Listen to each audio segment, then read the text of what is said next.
My name is Jerry Gray. I'm a social media commentator in China based in Zhongshan, which is in China's Greater Bay Area. I've been living here for the last 18 years, and one of the things that I've noticed is that almost everything that I read about China doesn't match what I see living in China, working in China, and even studying in China. Much of what you see about China on Twitter is wrong. They're looking at China through a Western lens, and so I would just correct them. I get a lot of criticism from people in the West, and that's inevitable. I've always been opinionated. I'm quite an opinionated person. When I'm right, I'm not going to change what I do. Now, I'm building up quite nicely, and more people are finding me and saying, thank God I found you. Can't taste the orange yet. I'm retired now, retired from full-time work. I have a hobby which can earn me a little income. I'm a writer. I enjoy research. I enjoy finding things out. I like to ask people questions. Sometimes I can ask my own questions. If I can't, then my wife helps translate for me.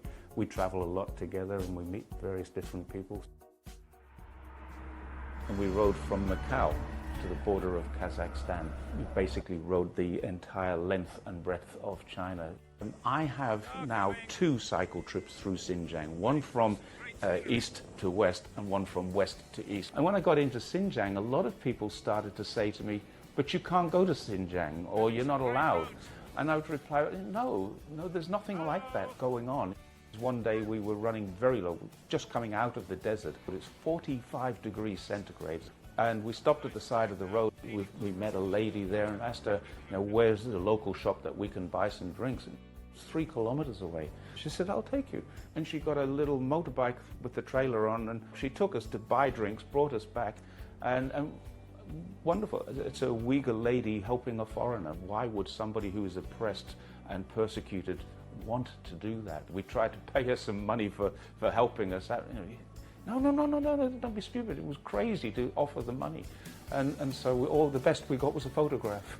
But yeah, very, very helpful and friendly. It really is, it's incredible, it's unbelievable. What we're seeing in China today compared to 18 years ago when I arrived here is a completely different China. We have bridges and roads that we never had before. We have communications. Everybody's got at least 4G. Most people have 5G. We've got Wi-Fi in everywhere we go. There's Wi-Fi. I remember being in the Taklamakan Desert, 180 kilometers from a town or a city, and being able to use my phone. 180 kilometers from a town or a city in a desert, and my phone still worked. So things like that really make you stop and say, something's good here. Something is very good. And it's good for everybody, everywhere. In a country the size of China, with its population so big, they've done an incredibly good job. Greater Bay Area, it's an amazing place to be. What I've seen in terms of the changes, in terms of the roads, the transportation, the communication, the technology changes is absolutely amazing. It doesn't show any signs of slowing down. What caused me to want to stay was that I felt that I hadn't fully experienced China. Obviously, my wife, my family here now. People call me a freelance journalist or a freelance writer. I think that title is a little bit too high or lofty for me. I consider myself to be a hobby writer and an observer of Chinese culture.